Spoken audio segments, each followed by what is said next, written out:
This week on Hometown Ghost Stories. Tonight, we bring you another edition of listener-submitted ghost stories. What you're about to hear are true, never-before-heard tales of paranormal encounters. These are your Hometown Ghost Stories.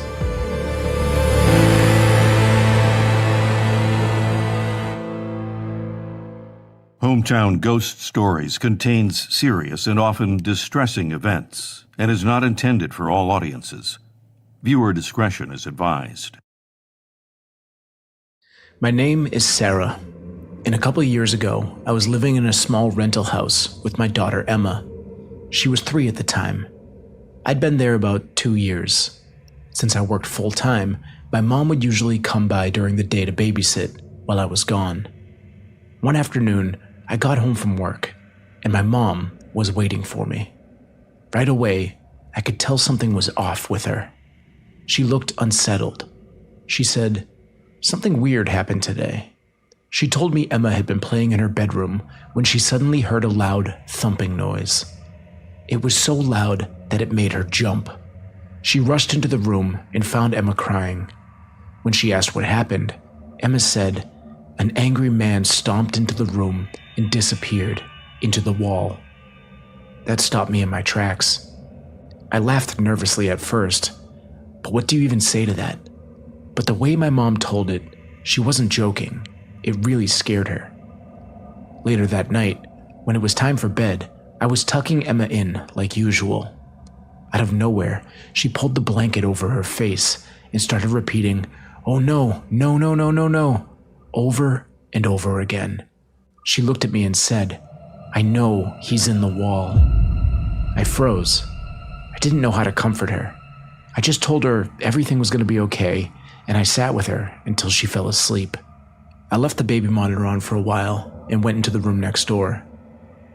A little while later, I started hearing scratching noises coming through the monitor.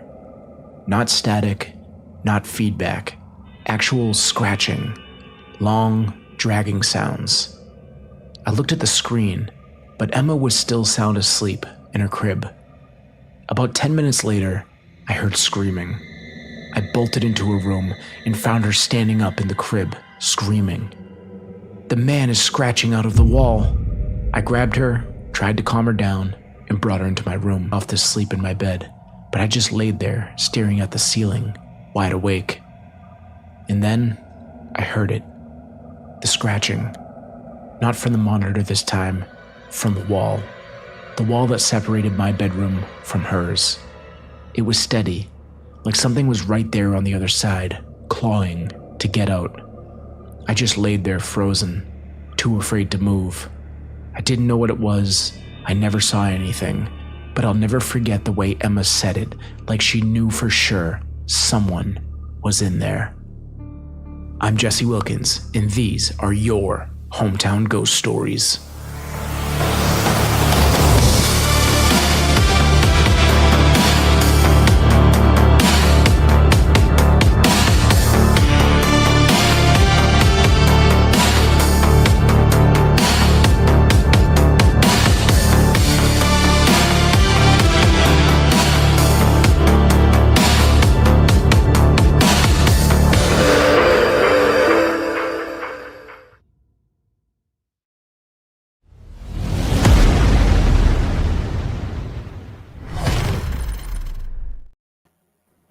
What is going on, folks? Welcome to Hometown Ghost Stories, listener-submitted ghost stories, terrifying ghost stories that you've never heard, submitted by our listeners, some say. Some say I'm Jesse Wilkins, joined by Rob Coakley. Hello, Rob. I like how Dave is trying to establish dominance right now by continuously putting me on the wrong spot. I should be above both of you, but I will take my middle spot as the focal point of the show. Thank you very much. Hi, Rob. And Dave, also joined by Dave. This is going well. Hi. We're off and running here. What is going on to everybody hanging out in live chat? 20 gifted from another Vice. We always appreciate that and welcome in. And thank you guys for joining us. Also, thank you to everybody who sent in ghost stories, including that one from Sarah. Creepy story. Man in the wall. Never want a man in your wall. Never want a ghost in your wall either. you don't want any living creatures in your wall, dead or alive. Yeah. Okay. Yeah. So, scary stuff though. Scary stuff. It was a very terrifying story. We don't like a child just saying no, no, no out of nowhere, and they're being scratching inside the walls. That is scary AF. And then I think you just have to abandon your child at that point. Yeah. You're able to make more. So you leave the child and you save yourself, I think, is the situation there. That's definitely the noble thing to do. Yeah. Whisper is correct. Says Jesse has a whole ass house in his wall. It is true. Every time we open up a wall, we find more house. So who knows how many square feet this house actually is? But True. This was a story that I think if it wasn't for the audible stomping sound that the person heard in the room, then I would have just said, oh, it's just rodents in the wall, right? Not totally uncommon or unheard of to have some sort of squirrel or mouse in the wall that could be causing the scratching sounds. But the audible stomping, and then for the kid to say that a man stomped into the room and disappeared into the wall, is quite frightening. it is. Yeah. A lot of scary details in this one. And yeah, just saying that the man disappeared into the wall or whatever. It's pretty frightening stuff. And then it wasn't just witnessed by the mother, but also by the grandmother. So, and the child. So you have 3 generations of witnesses to this haunting, which is pretty scary stuff. Too many. Yeah, I would also say too many. And it's not one of those ones where you could be like, oh, well, maybe it's the ghost of a former whatever, and it's a benevolent spirit. This sounds like a very negative haunting. Could be. So I wonder if there's any kind of follow-up there, if anything else had happened since. But Well, that's part of the great things about these is we do occasionally get follow-ups Yep. on the emails. And we do want to encourage you to send your stories in as well via email or Discord. We do read all of your stories. We don't always respond to all of them because I'm going to be honest, there's a lot that come in and we get them sent Discord, email, Facebook Messenger, Website. Instagram. Just a lot going on. There's a lot of spots to send them, and I try to make sure we read them all. But your best places to put them are Discord or via email, is what I would say. Right. And if you're unfamiliar with the listener submitted ghost stories, these are not works of fiction. These are, we're taking everybody at their word for it, but true accounts of things that you've experienced in life. If you have an awesome ghost story that you wrote that is fiction, that's awesome. Set it in for a campfire ghost tale. We do these during spooky season, something new that we've done a few times now, which is we get around an actual campfire, live stream, and tell made up ghost stories. Mostly. Some of them, maybe not. But if you're a fan of writing creepy stories, we had a few that were submitted on the last one. So if you just want to write a scary story, do that. But let us know that it is not for the listener submitted ghost stories. Let us know that's for campfire. So those are 2 differences. Works of fiction or true accounts from our listeners. And that's what we're doing today is the true ones. So every story that you hear tonight sent in from our listeners and spooky. Yes. And if you want to see us tell ghost stories live and in person, you can actually see how short Dave is in person. We'll be doing that October. You won't be able to because on the campfire ghost stories, Dave always just walks off screen. So yeah, what do you do? Dave likes to take a quick tour around the yard while he's telling his ghost story. Yeah, he's like, let me go walk into the neighbor's house for a little bit. Yeah, really you could at least bring the lawnmower and get some work done while you're doing it. I know. Come on.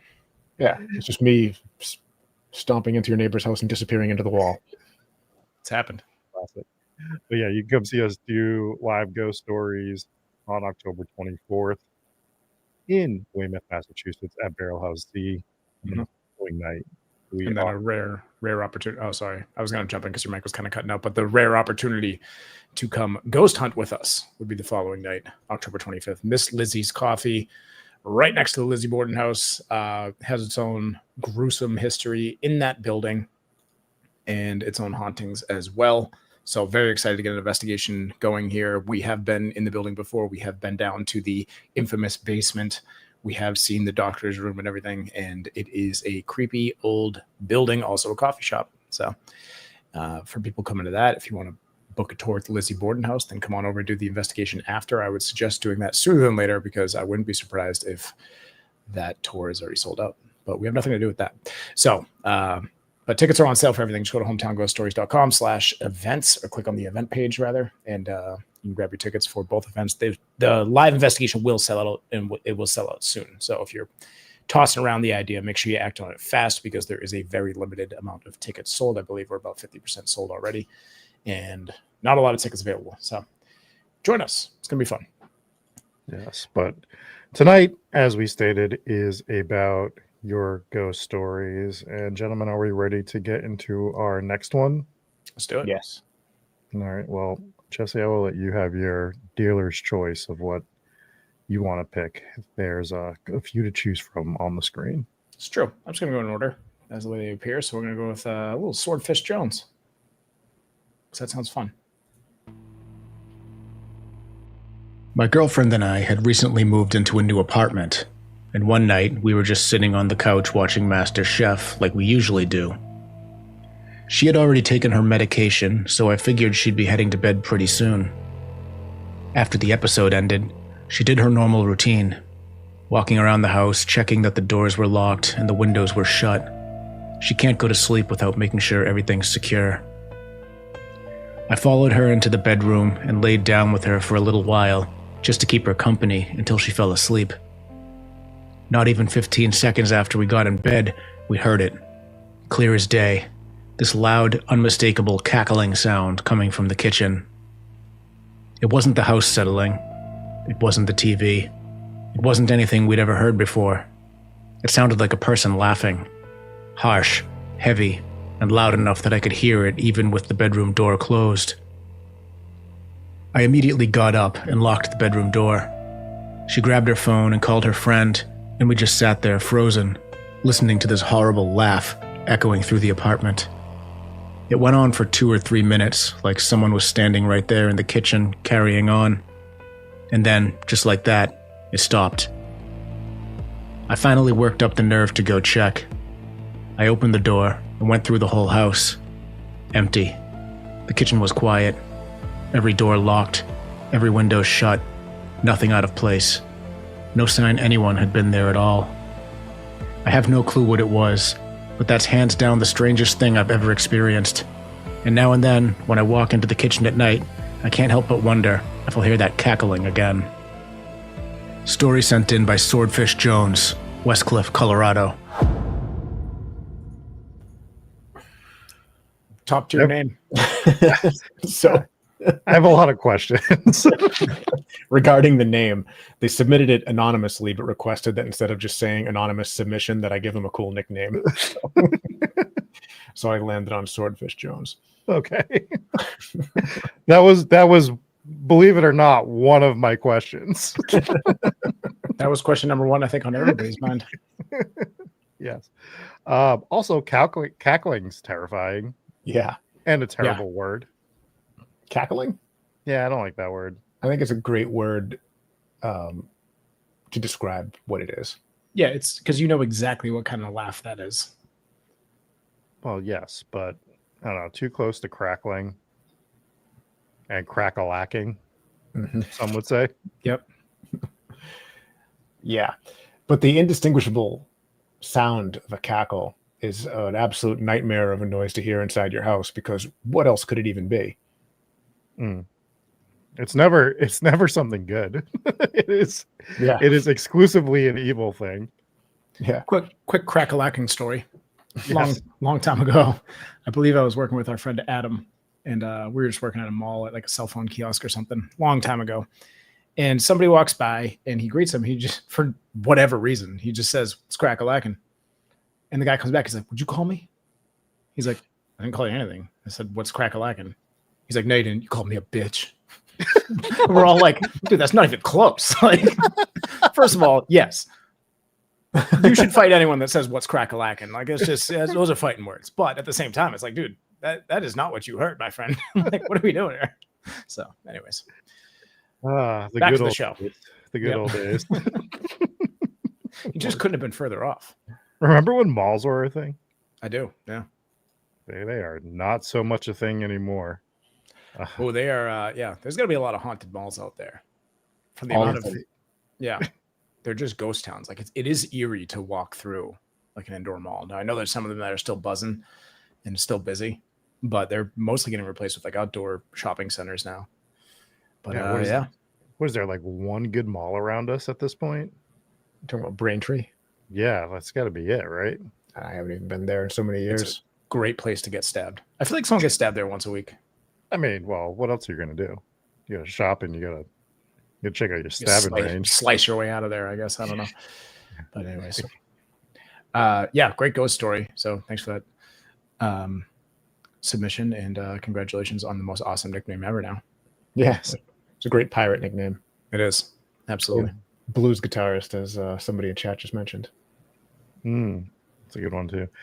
Yeah, but in the kitchen, like, don't haunt my kitchen, please. Of all the rooms to haunt, not the one where I go to just sort of unwind and grab a snack. I don't know, haunt my attic like a normal ghost. Yeah, on my attic where you belong. The basement, sure. Yeah, like, don't you want to be closer to hell? Get downstairs. You're cackling. You have to They're cackling because they're eating all your snacks. Oh my God, please leave my snacks. Yeah, don't haunt my pantry either. Haunt my office, I guess. Like, that way at least I'm getting, some inspiration while I That's a good point. Yeah. Trying to do a ghost story. It's like, no, do this. I do this. I do this usually instead. It's more scary. Really gets them. This is how I haunt. Yes. All right. Good stuff. Speaking of haunt, do we want to get into, and basements, do we want to get into our next ghost story? Yes. Sure. Let's get into Shannon's ghost story from a place that most of you will recognize. Oh, you want me to click it? I will. I'm going to click it. I leave all buttons to you, sir. It is now time. A few years back, my paranormal team actually rented out the Conjuring house for the night. This was before all the drama with the current owner. I've got to be honest, I was really skeptical going into it. Don't get me wrong, I was excited. How often do you get to spend the night in one of the most famous haunted houses in the country? But part of me figured we'd just sit around in the dark and entertain ourselves with creaky floorboards. And for most of the night, that's exactly how it felt. We got a few random EMF spikes, some noises here and there, but nothing that made me think, okay, this place is the real deal. By about 2 or 3 in the morning, I was already telling myself, well, at least we can say that we did it. That's when I decided to go into the basement alone, because apparently, skeptical me also wanted bragging rights. The basement was different. The air felt thick, damp, and it was like all the sound got swallowed up the second I stepped down there. I set my recorder down, flipped on the spirit box, and started asking the usual questions. At first, it was just static. Honestly, I was about to roll my eyes and call it when I suddenly felt this weight in my chest, and I got that prickly feeling on the back of my neck, like I was being watched. And then, clear as day, through the spirit box came one word: leave. I froze. I thought maybe I imagined it, so I asked another question, and the same voice came through again, louder this time. Leave. At that point, skeptical or not, I was done. I grabbed my stuff and got out of that basement faster than I'd like to admit. I didn't go back down there the rest of the night. I never saw a shadow, never felt anything touch me, but that voice is burned into my memory. For all my skepticism, that moment made me realize there are some places you just aren't welcome, and that basement was definitely one of them. Story submitted by Shannon H., Burrillville, Rhode Island.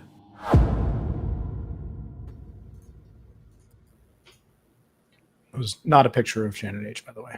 No. It was, it was terrifying, whatever that was. Conjuring house, yeah, we can all agree that The Conjuring, this is one of those rare locations that the entire property felt off, right? Like the second you pull in, you're like, oh boy. And it's obviously the reputation of the place plays a part of it. But as soon as you step on those grounds, you're like, oh man, like you could feel it, that it feels like it's haunted. Now, this is one of our earlier investigations that we did. You can go back and watch our episode on the Conjuring house to see everything that we got there. But we also had some really, really convincing spirit box activity. We did a ST's method with Andrew and his wife, and she couldn't hear anything. She had the noise canceling headphones on, and she's just spitting out whatever's happening. And it basically gave Andrew directions to lead him down the hall, take a right, go down the hall, and then stop. Just seemed like it was trying to bring Andrew to maybe where the ghost was, or take it along the same residual path that it takes, or whatever it was. It was really weird. And it was all of those communications added up. And, that's not all that we got there, but, apparently Conjuring House is going up for auction pretty soon. So go place a bid. Halloween. Mm-hmm. It'll sell, and you'll be able to investigate there again. I'm sure of it. Nobody's buying that house without putting it back on the investigation market. Yeah, you're not. Yeah, You'd be it's surprised. a business opportunity. No, it's gonna, because the house is gonna go for a crazy inflated price because of what it is. Only an insane person would buy that house for the price that it's most likely going to go for. Well, that's been proven true. Oh, turns out insane people do buy those kind of properties from time to time. Andy asks, was this her story or your story? That is her story, actually. So, but then you shared our story as well. I That did, was the yeah. confusion. a little bit. Says she wants to read the Perrin books, House of Darkness, House of Light. I read all three when we were doing that episode for the Conjuring House, and I will say the first two are very good, and then the third one is just very redundant, basically just retelling all the stories from the first two. So they're very big, very long, but it's good. It's a good read. Yes. Yeah, that's on my list of books that I do need to read. I actually have not, but we've done our fair share of research, and like I said, we have been there for an overnight investigation. It was an eventful one, to say the least. And that like I said, the whole property. Unfortunately, we weren't able to investigate the barn because it had just caught on fire recently when we went. And but everywhere else, I mean, like I said, like the whole property, the basement definitely felt heavy as well. But I didn't really feel that until I went back into the house like later on, all by myself, and that's when I was like, I gotta get out of here. And I never really get that. Right. So it was cool. It was cool. I would highly recommend, once that house is in different hands, go check it out. Hopefully, hopefully it sells to somebody who is capable of Running it. functioning as a human being. We've also been told to leave multiple times via spirit box in locations. So that one sort of hit home with me, where it's like you're just sitting there and you're like, did that thing just say leave? And then like you ask another question and it's like, no, I definitely said for you to leave. And it's not the greatest.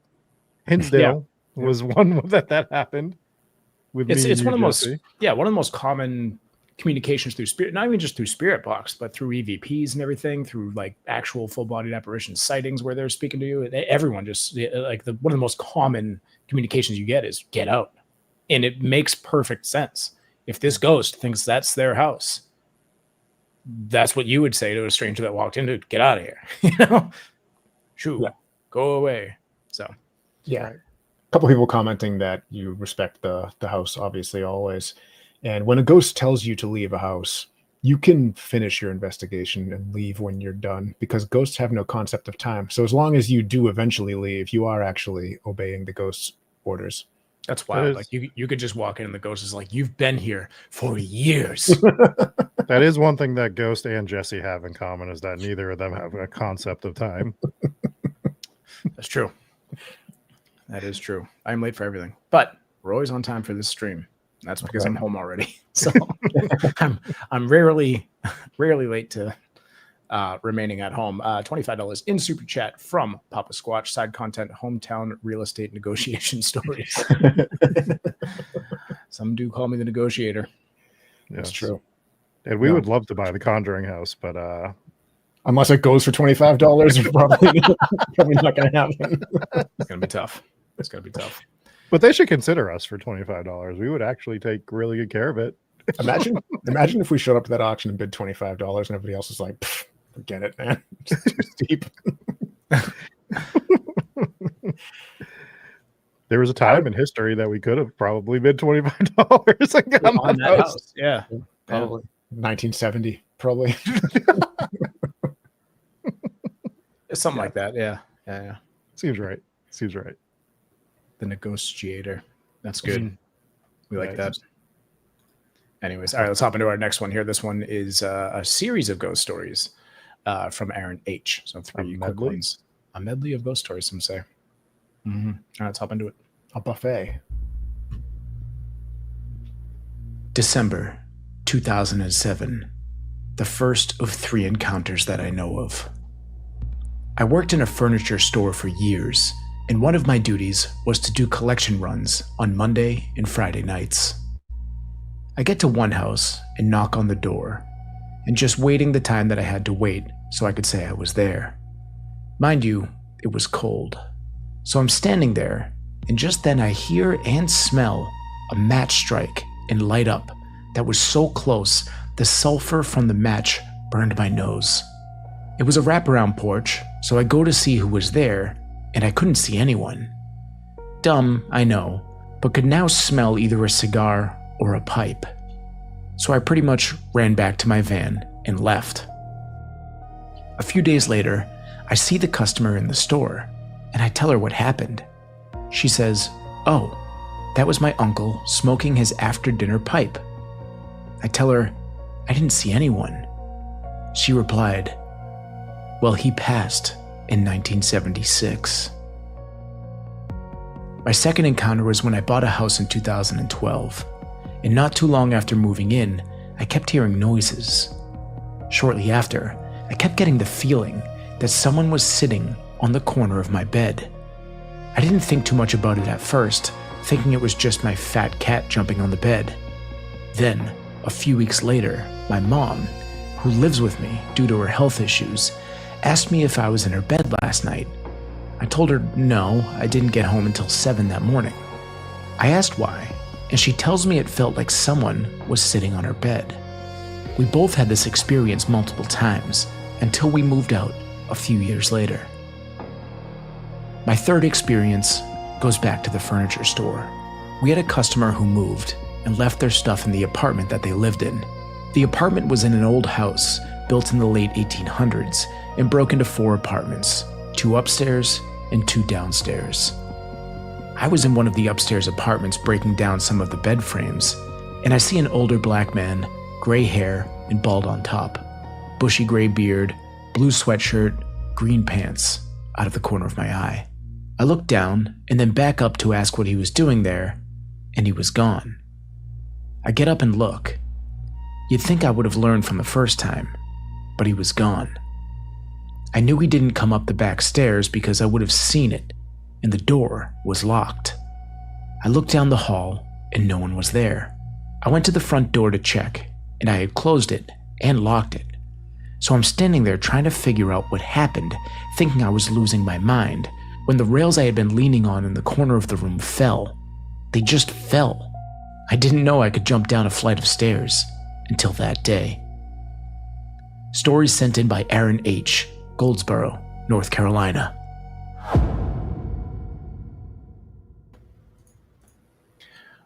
Very cool. Very cool.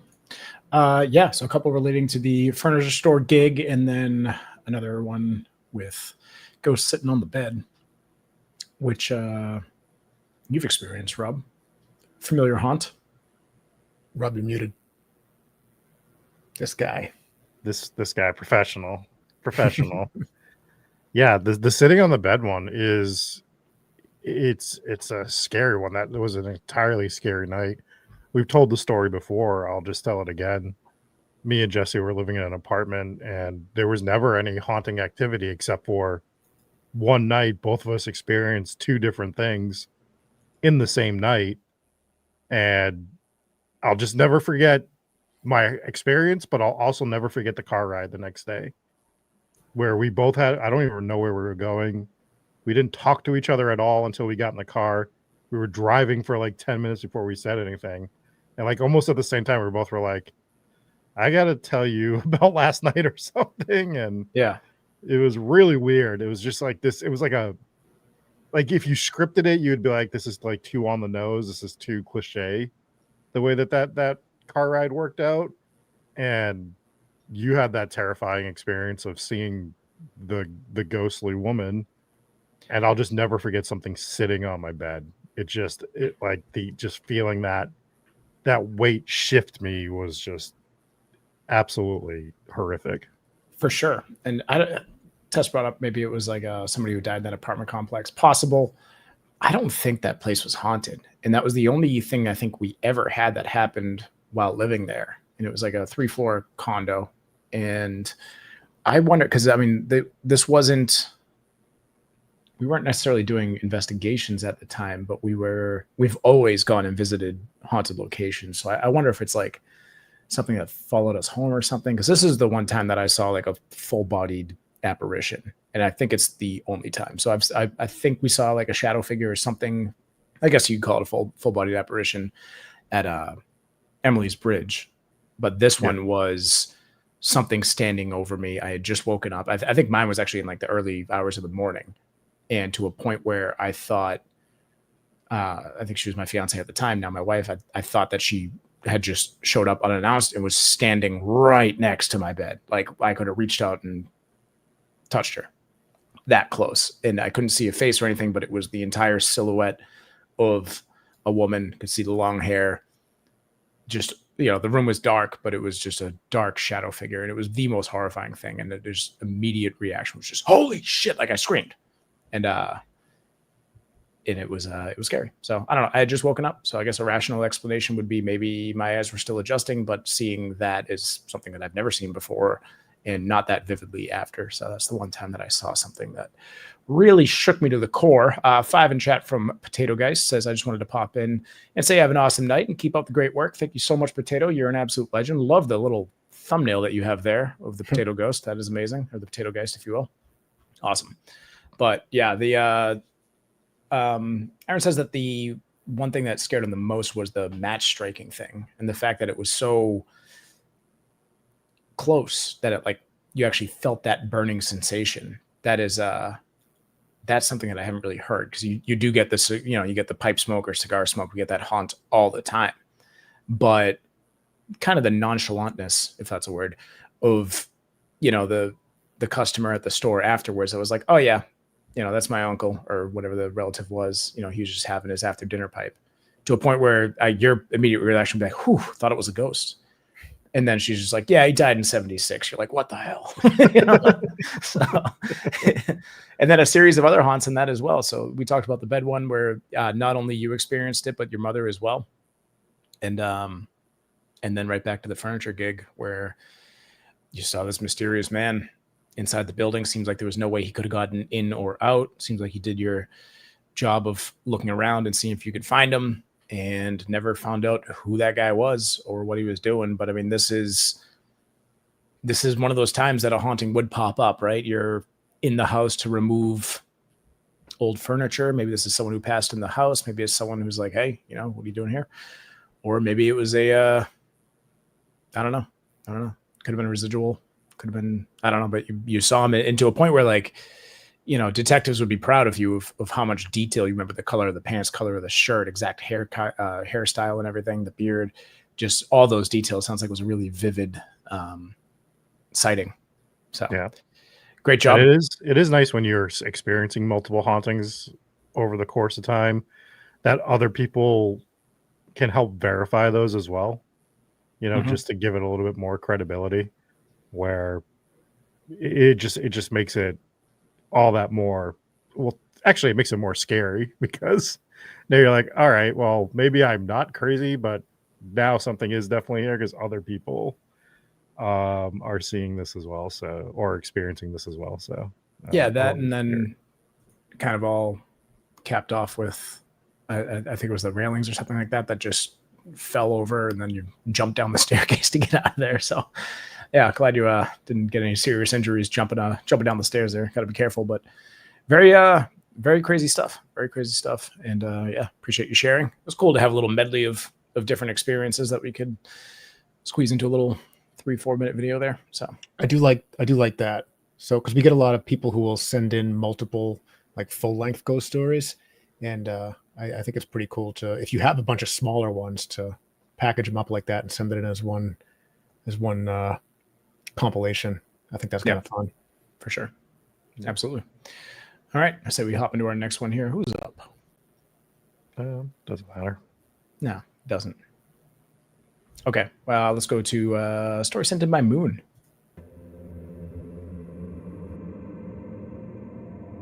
My parents' house is haunted.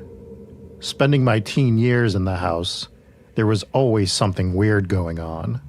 My family has always been open-minded. Well, maybe not my father. I think he just humored us. I have always been a sensitive. I hear things, feel, or see things that no one else does. Living in Germany was rough with the gift, or curse, however you want to see it. Back to the point. My parents' house is haunted. We never bothered to look into the history of the house. Not sure if we didn't feel the need to, or if we just didn't want to know. I first realized that the house was haunted before we moved in. I was 16 and noticed a shadow in the corner of a room. The hair on the back of my neck stood up, like a hello. I blinked and the shadow disappeared, and then I felt normal again. My mother was watching me, probably waiting to see if I picked up anything, but I shrugged and shook my head because I wasn't sure that I actually saw anything. After we moved in, just the normal weird things happened at first. Things going missing and then turning up in odd places. I'd lose homework that I knew I'd finished but couldn't find. Try explaining that one to a teacher. It was just the normal silly ghost stuff. Then things started getting way stranger. The thing that sticks out the most is my diary appearing in the weirdest place. I had packed up my things. I was 18 and moving out. I remember putting it at the bottom of one of the boxes. A week later, I opened my closet and it fell down off the shelf at my feet. I know I put it in that box and sealed it. A completely harmless act, but it felt beyond bizarre at the time. Now, as an adult, I know that for some reason, ghosts feed off teen angst and drama, but at the time, it was unnerving. Once, my mother and I were in a rather heated, loud yelling match in the kitchen, and a knife that was on the counter against the wall came sliding off the counter and landed between us. There was at least 2 feet from the wall to the edge of the counter. We both stopped yelling and just looked at the knife on the floor. Another time, I was having an extremely bad day, and standing against the wall, I yelled at my mother for who knows what reason. I was not a good teenager, and rather lucky that I lived to be an adult. Right after, a tea kettle fell from the shelf above me and landed on my head. I ended up with a minor concussion, and didn't start fights with my mother like that again. Many times, when I was losing my temper, light bulbs would blow out if I turned the light on, or if I was just standing there. Things would move suddenly or fall that shouldn't with no reason for them to. And this usually only happened during a major emotional time or a fight with my mom. My sister is younger, and when she hit 16, she told me about similar experiences, things moving around or disappearing. I had moved out by then. I just warned her not to start a fight with Mom, and as far as I know, she never had the tea kettle fall on her head. I recently spent a month at my parents' house during a major emotional and difficult time. I honestly didn't think much about the ghostly things that happened when I was younger in the house. Within the first day of being there, my mom commented that the ghost had stopped being active years ago, but seemed to know I was going through some things because it was back. Things started moving again, finding things not where we left them, and simple things falling. Now, I'm much more skeptical as an adult. I shook my head and said no. I think we're just older. Mom is forgetting where she put things. But each day, I felt the ghost stronger. I knew someone was there.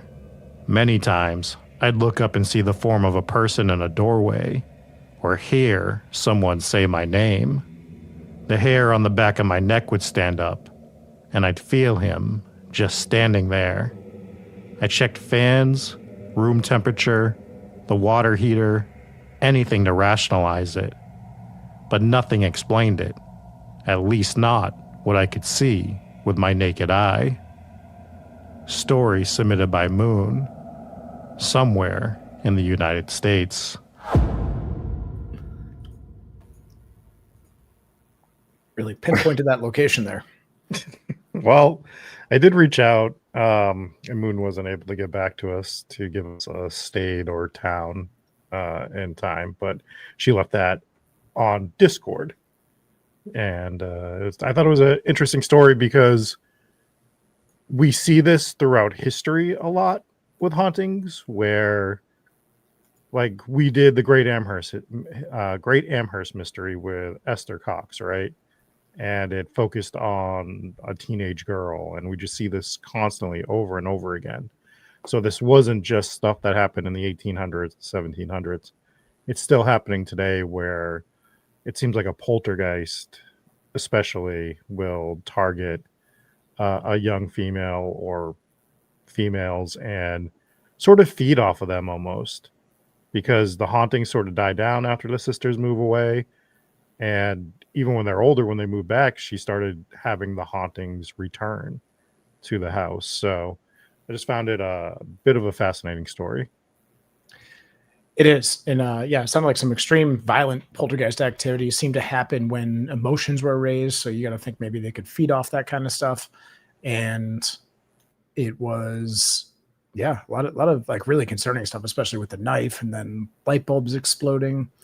So pretty wild. But yeah, the typical going theory is that, poltergeists seem to always attach themselves to a family where there is someone around that age, and it's typically a female. But it has happened in cases where there are boys, and that's pretty concerning one. That's like a serious level of poltergeist activity. So glad everyone's okay. I want a follow-up, and I want you to tell us exactly what your teacher said when you used my ghost ate it excuse for your homework. That's a great one. Yeah. Yeah, I'm sure that didn't go over well. The other thing I found, I mean, there's a lot to find interesting in this story. There, people in the chat are talking about the tea kettle, which is a crazy part of this story.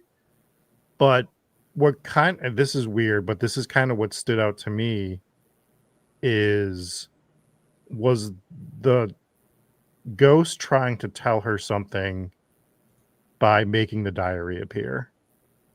Right? Like, was there something in that diary, or was there some sort of message trying to be sent with that particular part of the haunting? Is what I'm curious about. Yeah, or it's like a flex. It's like, I'm gonna expose your secrets type of thing.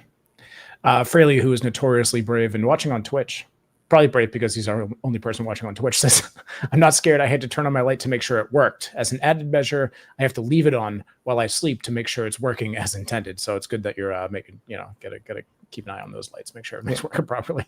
What's the point of even having lights if you're not going to turn them on? Right. Yeah, that's right. Leave them on all night. Yep. Also, I saw chat was a little upset about the random doll that I put in the video, that they were a bit terrified of it. And I know that story had nothing to do with dolls, but if I had to see that video of a doll, you all had to see the video of the doll. So that's why it was in there. Yeah, it was like murmuring words. It was probably just saying like, get back to work or something. Probably. Like that. Sounds about right. Yeah, I would assume so. Yes. Yeah. And then, that's a good one. Let's hop into Raven's ghost story, because I want to finish with one from Whisper that I really enjoyed. So let's hop into this one. I grew up in an up-and-coming city outside of Boston called Beverly. I lived here with my mom and two sisters. Being raised by a single mom, we learned the value of helping, contributing, and overall kindness. As a result, I would often stop and help my neighbors if I noticed they were having any sort of trouble, shoveling, moving trash cans, things like that. A few houses down from ours was a large single-family home, which was rare in our neighborhood. It was old and beaten up, with vines and brush creeping in on all sides. The windows were broken and boarded up, the wooden siding was chipping and rotting, and the roof sagged. You would think it was abandoned or condemned, but no, an older gentleman lived there. The only evidence of that was the changing cars in the driveway, the piles of trash and belongings in the yard, the trash cans out on the curb each week, and the occasional sighting of the man himself, or sometimes an older woman. One day, walking home from school, I saw the woman staring down at a giant pile of trash stacked on top of an old beat-up trash can. Knowing it was trash night, I offered to help bring it all to the curb. She smiled and nodded, so I put my things down and started hauling it. But when I turned my back to the driveway, the woman was gone. In her place stood the old man. He walked up, grabbed me by the wrist, and growled, "Find somebody else's trash to dig through." I tore my wrist away. "Your wife needed the help. It was too much for her to carry." "Don't you lie to me, brat. No one else lives here." "I saw her standing right there." I pointed to the pile of trash. "Liar," he screamed. I grabbed my things and raced back to my house. After that, I avoided his place as much as possible. That winter, though, I was walking with my younger sister, Jamie. The snow was piled high, and there were only a few patches of sidewalk left open, which meant we had to pass the house. I tried to hurry us along, but Jamie stopped, tugging on my sleeve. "Raven, look. I think she needs help." I sighed and turned. Sure enough, the older woman was struggling to shovel the snow off the back steps. "He doesn't want our help," I muttered, trying to pull Jamie along. "She is not he," Jamie said firmly. I gave in. Throwing my things down, I walked towards the woman. "Could we help you with that?" Jamie asked. "Oh, thank you. Yes, please. I have such a hard time these days." She handed us both a shovel. "Please tell your husband we did this to help," I said. "I don't want him thinking I'm trying to steal your snow or something." She smiled. "Don't you mind him. Age has made him grumpy. He'll be grateful to have these stairs cleared just as much as me. It's him I worry about most. I'll run in and make some hot chocolate for your trouble." I smiled, and Jamie called after her, "With a few marshmallows if you got 'em." When we finished, Jamie looked around for her, but she never came back outside. "Should I go knock on the door?" she asked. "No, let's just leave before her husband gets back. He's not nice." I grabbed her hand and led her back up the driveway. "But the hot chocolate," she whined. "I'll make you some when we get home." "And get home you will, before I call the cops for trespassing." We froze. The old man was standing right over us. Jamie squealed and clung to me. "We were just leaving," I said quickly, but as we tried to brush past him, he grabbed my sister by her jacket. "Your sister's gonna get you in a lot of trouble, young lady," he yelled. "The lady asked us to shovel, and she was gonna make us hot chocolate," Jamie screamed. "Let her go, you creep," I yelled, yanking her away. Once again, we ran home. After that, I went out of my way to avoid him. Years later, when I was a junior in high school, I was walking home and realized too late that I was about to pass the old man's house again. This time I heard shouting.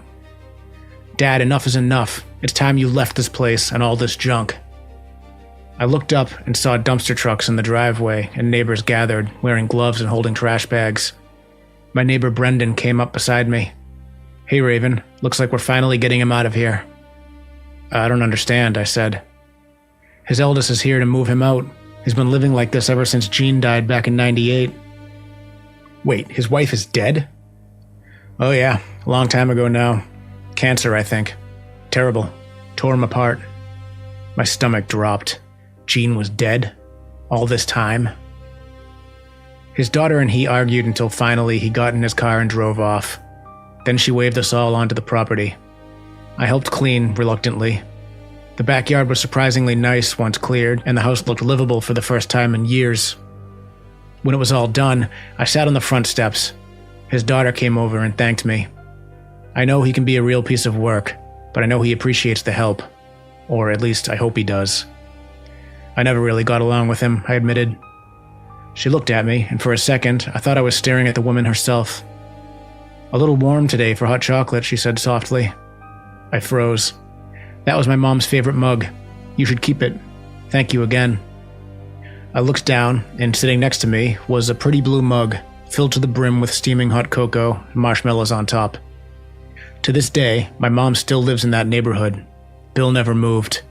Every few years, dumpsters show up again, the bushes get trimmed, the house looks livable for a while, until it doesn't, and the cycle repeats. I've never experienced a loss like his, but I like to think she's still around, trying to look after him. I still have that blue mug. It's chipped now, but perfect for hot chocolate. Story sent in by Raven, Beverly, Massachusetts. Thank you, Raven. That was a frightening story. And an angry old man ghost. Yeah, just well, no, the old man wasn't the ghost. The old woman was the Oh, ghost. the old man was just scary old man being old man. One of the rare situations where the ghost isn't the scary part of the story, the alive person is. Yeah. You stop coming here and talking to my dead wife. She's busy shoveling the snow. That man is making use of his ghosts. Yeah, right. Get out there and shovel if you're gonna haunt this place. And the guy sounds like a nasty old man, but also if you try and consider it from his perspective, he doesn't know that his wife is showing up and telling the girls to come onto the property.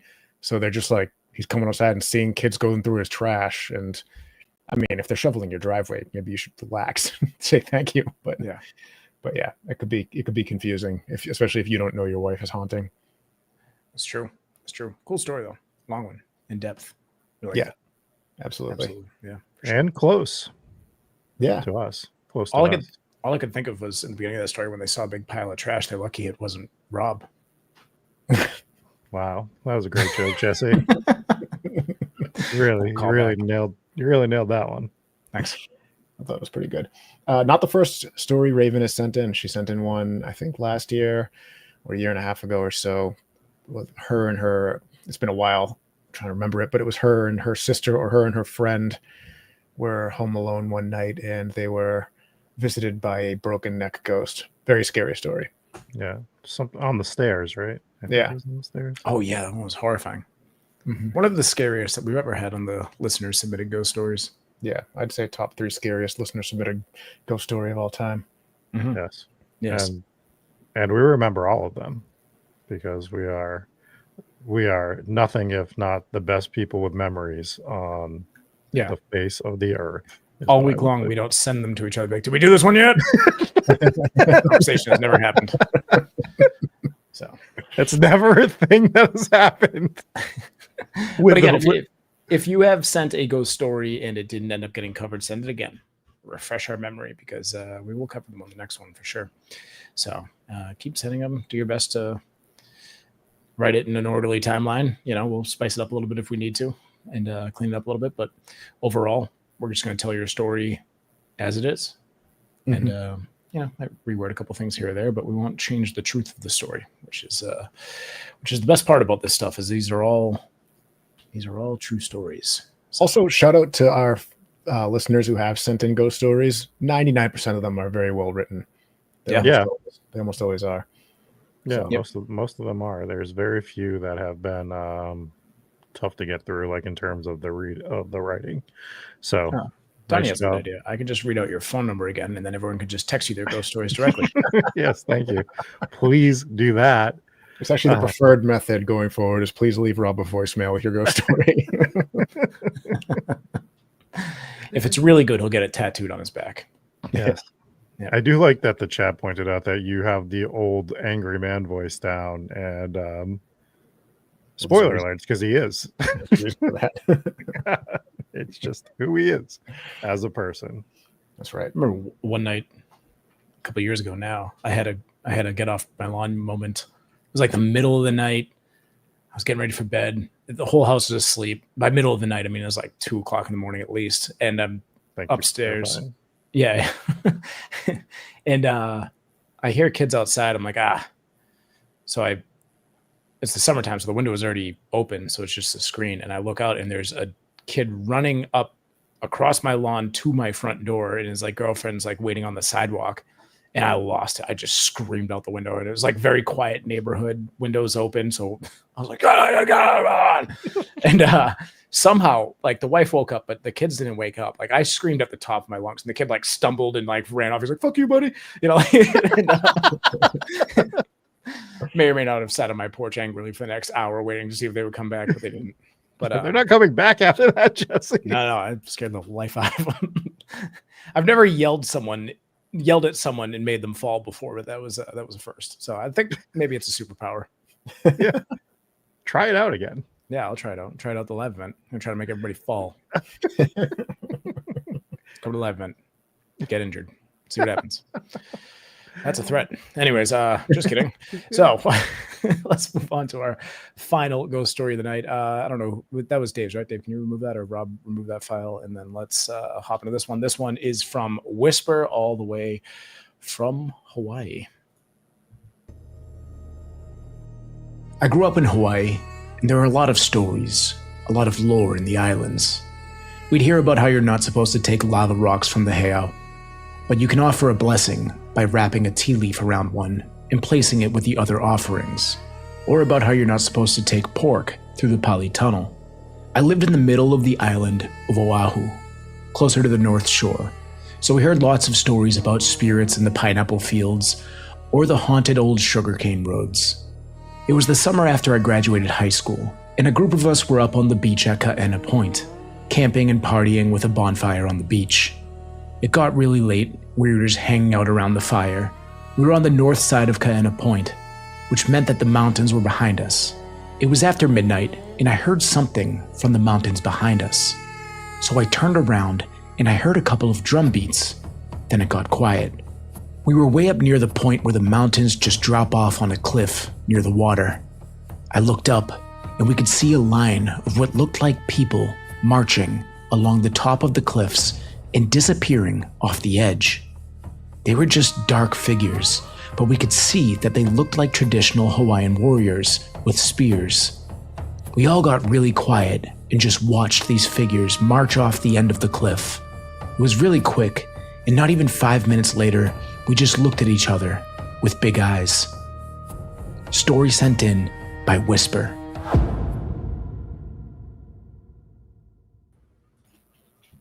What an absolute missed opportunity by you to whisper that entire ghost story.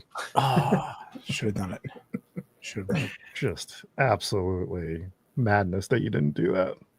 Yeah.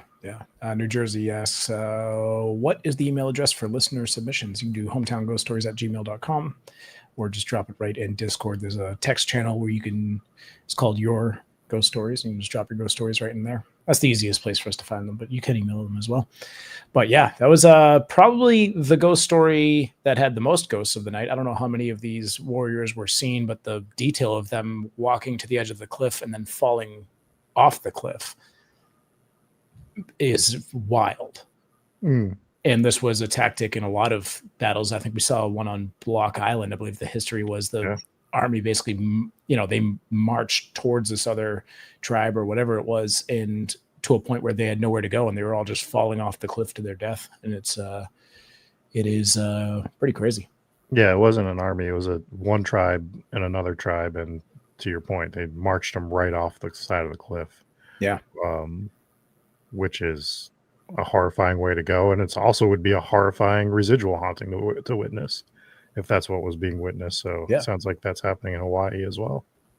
Coupled with the sound of tribal drums. So that was, it's like that's just a layer on layer of different kind of hauntings and, witnessed by multiple people. Everyone's just kind of sitting there shocked at what they just saw. And that's one where it's like, there's no way you didn't just see people, there would be bodies and, they're marching them off the cliffs there. But Hawaii, very haunted. I believe we covered Hawaii once, and that was a house that is no longer there. That was the main focal point of the episode. But it was said in chat, it's been said a lot of times that every island of Hawaii is supposed to be very haunted. So there is a haunting in Hawaii that I didn't cover when we did that Hawaii episode, But it was one of the most terrifying hauntings I've ever read. And we're going to have to do that one in the future because it was scary. I was like reading it. I'm like, this is really scary. We will definitely be doing this one. So that's Yeah. your little teaser for my next time that I ventured down to Hawaii to cover it. Also, why don't we just go investigate Hawaii? What are we doing with our lives? Yeah, it'll be fun. Yeah, that's on the bucket list. I've never been, but I would love to go. Don't even need a passport. We can just go to Hawaii. Just drive. Just Yeah. try. Yeah, I think they do have interstates in Hawaii, which makes no sense Yeah. because that's not how interstates work. No, not in that case. But Yeah. yeah, that would Hawaii's definitely on the list for multiple reasons, just because I would like to go there. $13.99 in super chat from Colleen says, love to have fun this love to have this fun and spooky show to watch at the end of a crummy day. Turns things around. Sorry your day was crummy. Glad we could try to make it a little bit better. And thank you so much for the $13.99 in super chat. That'll go to the Conjuring House auction fund as we attempt to buy that house. Yeah, you're $38.99 now, I Yeah. think. Yeah, you can also buy merch to help us buy the Conjuring House. If you guys buy like 5 million shirts, we're gonna have to make 5 million shirts if you do that. We only keep 4 million in stock, folks. So you might have to wait if you're the 5 millionth shirt. But can you imagine putting 5 million shirts in Dave's house? I'd be so pissed. I'd be so pissed when I have to show up to your house wearing 5 million shirts. It's part of the gig. That's right. Can you I like actually how we find me established a medium? You're just ripping shirts off. That's right. What were you about to say, Dave? I don't remember. Oh, I like how we all pointed out that the Hawaii haunting here sounds like a residual haunting, where ghosts walking off cliffs could never possibly be an intelligent haunting. I think. Yeah, don't do that.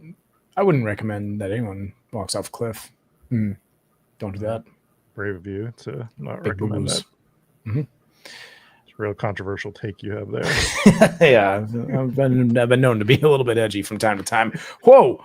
All right, we're making progress here. $50 in super chat from another Vice for the Conjuring Fund. Now we're gonna have to actually go to the auction. So luckily, we're not very busy around Halloween. Yeah. Not a tough time of year for us to do things. Another Vice, always legendary, and with the donations, very generous. And thank you so much. $50, a big boy. That is a big old donation. So thank you so much. Appreciate that. Yeah, so those are the listener submitted ghost stories for the week. Thank you so much to everybody who sent those in. Make sure you keep them coming so that we can get some more compiled for the next round. These are always my favorite. These are my favorite episodes because, we've said it every single time we do one of these, that this is the reason that we started the show was, we're going to cover the big haunts. We're going to cover a bunch of small ones that hopefully people haven't heard of before. We're going to cover personal experiences, get out there and do paranormal investigations and share our evidence with you and let you decide what you think, if it's legitimate or not, and then we get these. And this was the real reason that we started the show was let's get the most unheard of ghost stories out there and try to build a community. And we never thought that we would actually have people watching the show. So this is nice.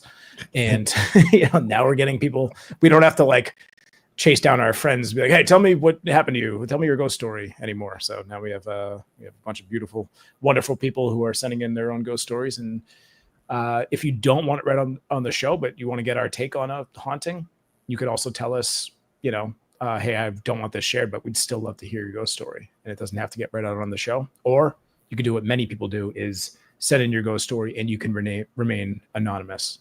Or you can ask Dave to give you a really cool nickname like Swordfish Jones. That's a good one. Yeah. That's the best way to do it anonymously is let Dave create a cool name for you. That would suck if that guy's name was actually Swordfish Jones. Dave, you son of a bitch. You said you'd keep it secret. And he swims away. Anyways, I think anything else that we want to touch? Oh, we should hop into Patreon as well. Any reviews for this week? We'll save reviews for next week. Happy birthday to Real Death Note in chat. Happy birthday to anyone whose birthday it is. Or if you have a birthday, happy birthday to you as well. Oh, I believe it's wasn't Stephanie's birthday today? One of the stuff. There's definitely a Stephanie whose birthday it is today. I will put money on it. Mm-hmm.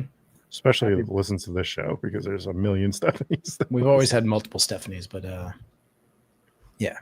Happy birthday, Steph. Let's hop into our Patreon subscriptions here, starting with the VIPs, and we'll kick it off with Donnie N. Karen S. Rob hid this episode's pirates in his belly button. That's why we didn't get any. I went to the crossroads and made a deal with the sock monkey devil. He made me a pizza guy. Ryan F. Jennifer A. They did the monster mash. 'Twas a graveyard smash. KCW. Brandina 77. Kathy F. Ghost Nurse. JP. Yeeting puppies.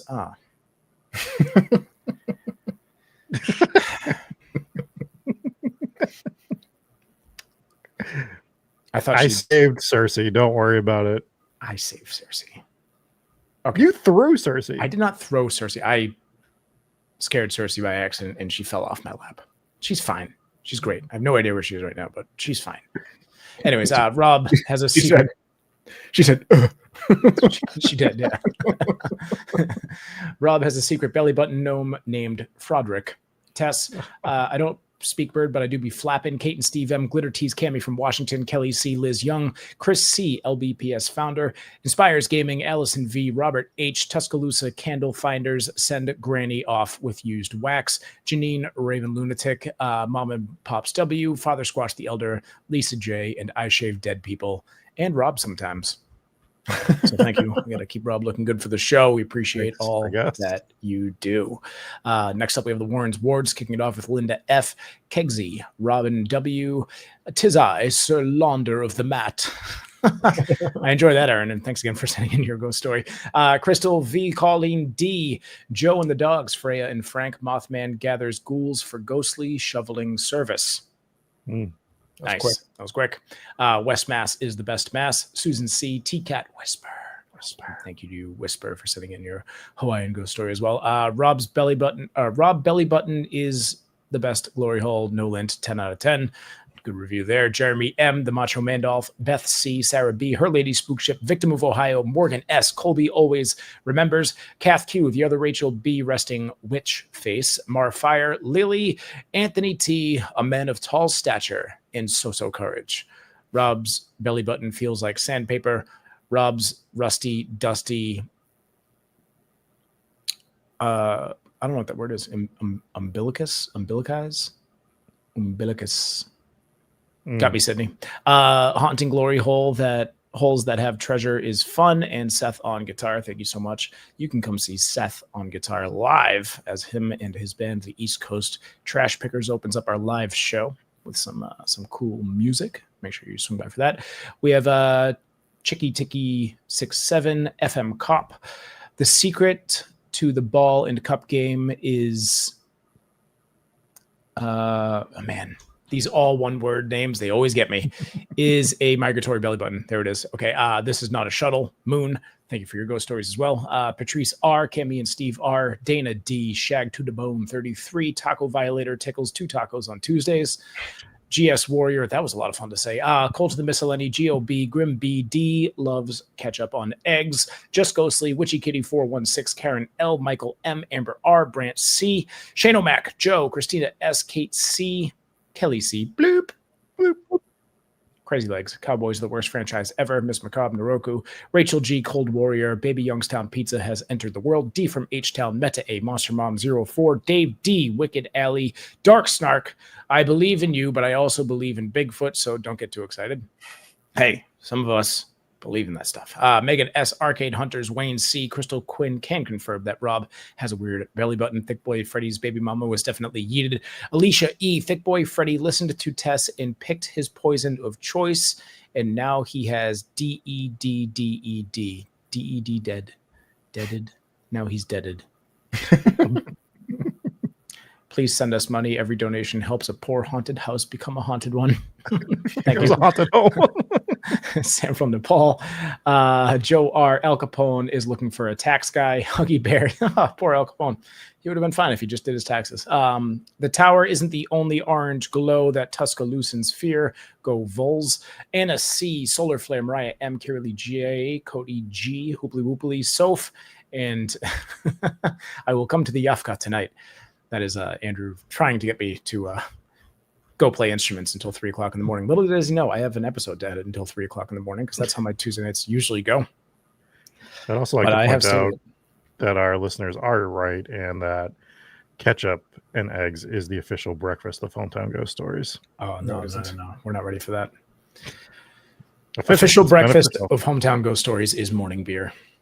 Yes. No, you're not allowed to pick the official breakfast because you've never eaten breakfast. I pretty much never eat breakfast. I know every single one of our investigation trips, or one of our road trips, is always me and Rob getting breakfast, me being disgusted with whatever Rob's eating, and Jesse just being asleep. Yeah, me nursing a hangover in the hotel room. Yeah, that's usually how it goes. Anyways, we're professionals, so that'll do it. Thank you guys all for hanging out in live chat. Once again, thank you to everybody who donated. That includes Another Vice, Papa Squatch, The Potato Geist, Colleen D, and then Another Vice again. So thank you guys so much for being so generous. Helps us out more than you know. Go get your merch, hometownghoststories.com. Make sure you like and subscribe the video. And leave us a review if you haven't already on Apple Podcasts or Spotify, because that helps a lot with the show. So much, especially if you're on Spotify and Apple. Leave a 5-star review. Yep. And we will read them out on numbered episodes as well if you leave those there. And Well, comment thanks. comment on them on Spotify as well. That's right. You can do that. You can absolutely do that. And I think that'll pretty much do it. Thank you all for tuning in. And we'll catch you guys next week for another live episode of Hometown Ghost Stories. Appreciate it. And we'll see you guys. Please.